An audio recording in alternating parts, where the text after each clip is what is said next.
கர்த்தருடைய பரிசுத்த நாமத்திற்கு மகிமை உண்டாவதாக. இன்றைய வசனம் யாக்கோபு 1வது அதிகாரம் 26 நாம் பார்க்கும்பொழுது, இது தெய்வ பக்தின்னு சொல்லி இதில் பார்க்கும்பொழுது, உங்களில் ஒருவன் தன் நாவை அடக்காமல் தன் இருதயத்தை வஞ்சித்து தன்னை தெய்வ பக்தி உள்ளவன் என்று எண்ணினால் அவனுடைய தெய்வ பக்தி வீணாக இருக்கும். அப்போ நான் தெய்வ பக்தியாக இருக்கேன்னு நம்ம நினைக்கிறோம், ஆனால் நம்முடைய வாழ்க்கையில் அந்த நாவை அடக்கிறதே கிடையாது. நம்ம நாவை அடக்காமல் நம்ம இருதயத்தை நம்ம செய்த தவறை உணராமல் இருதயத்தை நம்ம வஞ்சிக்கிறோம். உணர்வுள்ள இருதயம் நமக்கு இல்லாமல் இருதயத்தை வஞ்சித்து நாவை அடக்காமல் தவறு செய்கிறோம், நாவில் தவறு செய்கிறோம். ஆனாலும் அந்த இருதயத்தை நாம் செய்த தவறை உணராமல் வஞ்சித்து தெய்வ பக்தியாக இருக்கும் நம்மனால நினைக்கிறோம். அந்த தெய்வ பக்தி என்னன்னா வீணுன்னு சொல்லி வேதத்தில் பார்க்குறோம். அந்த தெய்வ பக்தி வீண். நாவு தாங்க நம்முடைய வாழ்க்கையில். அதுலேயே நம்ம 3வது அதிகாரத்தில் நாவை குறித்து பார்க்கும்போது 3:5 நம்ம பார்த்தா, நாவானது சிறிய அவயமாக இருந்தால் கூட பெருமையானது பேசும். அந்த நாவில் தான் எல்லா பாவமும் அந்த நாவில் தான் அடங்கியிருக்கு. நாவு சிறிய அவமாக இருந்தாலும் பெருமையாக பேசும். நெருப்பு, நாவை நெருப்பு, அது அநீதி நிறைந்த உலகம். அந்த நாவு வேதத்தில் எப்படி போட்டிருப்பார், அநீதி நிறைந்த உலகமாக அந்த நாவு. நம்முடைய அவயங்கள் அந்த நாவு நம்ம சரீரத்தை கரைப்படுத்துதான். நம்ம சரீரத்தை, நம்ம பேசுகிற வார்த்தைனால நம்ம சரீரம் தீட்டுப்படுது, நம்ம சரீரம் கரைப்படுது. நம்ம ஆயுள் சக்கரத்தை கொளுத்திருதான், நம்ம ஆயுஷ் நாட்களே முடிக்க வைக்குது. நம்ம நாவு நரகத்துக்கு கொண்டு போகிறது நாவு தான். யாராவது யோசிக்கிறோமா? இவ்வளோ நம்ம பேசுகிறோம், நிறைய பேசுகிறோம். ஆனால் அந்த நம்ம பேசுகிற நாவுனால நம்ம நரகத்துக்கு போக நம்ம யோசிச்சிருக்கோமா? அந்த நாவு நம்ம சரீரத்தை கரைப்படுத்த யோசிச்சிருக்கோமா? நம்ம பேசுகிற ஒவ்வொரு வீணான வார்த்தையில நியாயத்தீர்ப்பு நல்ல கணக்கு ஒப்பிக்கணும்னு வேதம் சொல்லுதே. சொற்கள் மிகுதில் பாவம் இல்லாமல் போகாது, தன் உதடுகளை அடக்கிறன் புத்திமான் என்ற வேதம் சொல்லுதே. நீ ஜாஸ்தி பேச அதில் பாவம் இருக்குன்னு சொல்லுது வேதம். சொற்கள் மிகுதால் பாவம் இல்லாமல் போகவே போகாது. அதிகமாக பேசினா ஏதாவது ஒரு பாவம் இருக்கும். அதனால தான் பேசாது. பேசாமல் இருந்துட்டால் பிரச்சனையே வராது. நல்லது கூட பேசாமல் இருக்கிறது ரொம்ப நல்லது. அதுதான் தாவீது சொல்ல, நான் நலமானதும் பேசாமல் அமர்ந்திருந்தேன். அதனால தான் என் வாய்க்கு கடிவாளத்தை போடுங்க ஆண்டவர், என் வாய்க்கு காவல் வைங்கன்னு சொல்லி தாவீது கேட்பார். நம்ம பேசுகிற வீணான வார்த்தைகளுக்கு கணக்கு சொல்லணும். உன் வாயின் வார்த்தையில் தான் நீ நீதிமான குற்றவாளியை ஆண்டு தீர்ப்பாராம். நீ வாயை வச்சு தான் நீ நீதிமான குற்றவாளின்னு ஆண்டவர் தீர்ப்பார். அப்போ எல்லாம் எங்கே வந்து நிற்கிது? வாயில் தான் நிற்கிது. நம்ம நீதிமானா குற்றவாளியா, எல்லாமே நம்ம நரகத்துக்கு போகிறது, நம்ம சரீரம் தீட்டுப்படுறது எல்லாமே எங்கே பார்த்தோம்னா அந்த நாவு தான். சின்ன நாவு தான், சின்ன அவயம்தான். பெருமை அதில் தான் வருது. மற்றவங்களை தூஷிக்கிறது அதில் அந்த நாவில் தான் வருது. மற்றவங்களை குறை சொல்கிறது அதில் தான் வருது. அதில் தான் சபிக்கிறோம், அதில் தான் ஆண்டவரை துதிக்கிறோம். நாவில் தானே ஆண்டவரை துதிக்கிறோம். ஆனால் அதே நாவில் என்ன பண்ணுறோம்? மற்றவங்களை சபிக்கிறோம், மற்றவங்களை தூஷிக்கிறோம்.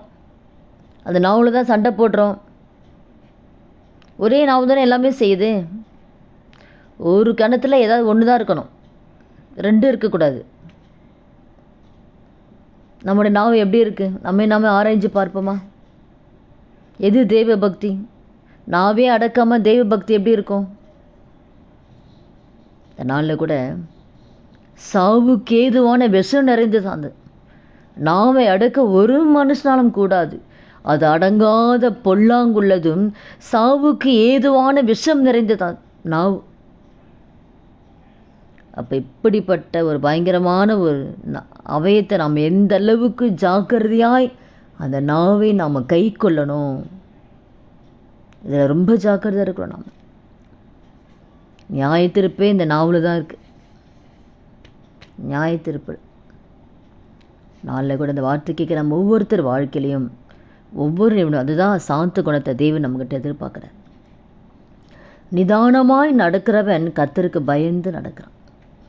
நீதிமொழிகளை, உன் வாயை விரிவாய் திறக்கிறவன் கலக்கமடைவானான். கலக்கம் ஏன் வருதுன்னா வாயின் வார்த்தையில் தான் வருதான்.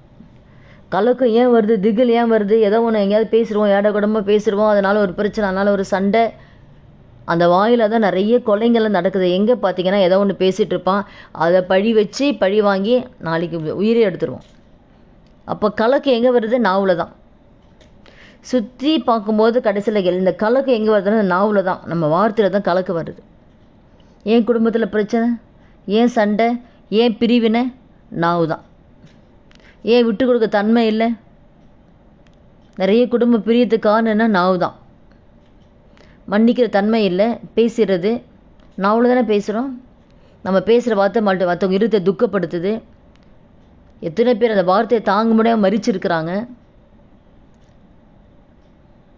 அதனால் கூட இத்தனை பயங்கரமான ஒரு நாவில் நாம் எப்படி நடந்துக்கிறோன்னு சொல்லி நாமே இந்த நாளில் ஏனோ தானோ ஒரு நாள் ஆண்டோட வார்த்தை வருது, ஏனோ தானோ என்ற இந்த வார்த்தையை தயவு செய்து கேட்காதீங்க.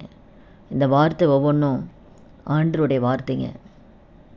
இந்த வார்த்தையை நம்ம கூட ஆண்டர் பேசுகிறாரு. இந்த வார்த்தை நம்ம இருக்கிறோமா? நாமே ஆண்டவர் யார் மூலமான கர்த்தர் பேசுவார். ஒரு கழுதை வச்சு கூட பேசுவார். வார்த்தையை உதாசீனப்படுத்திடாம, ஆண்டவரே இந்த வார்த்தை விட நான் நடக்குனான்னு சொல்லி நம்மை ஆராய்ந்து பார்த்து அதை நம்ம சரி செய்து கொள்ளும்போது அதனால் வருகிற எல்லா தீமிலிருந்து கர்த்தர் நம்மளை மீட்டெடுப்பார். எச்சரிப்பை யார் மூலம்னு கொடுக்கலாம்.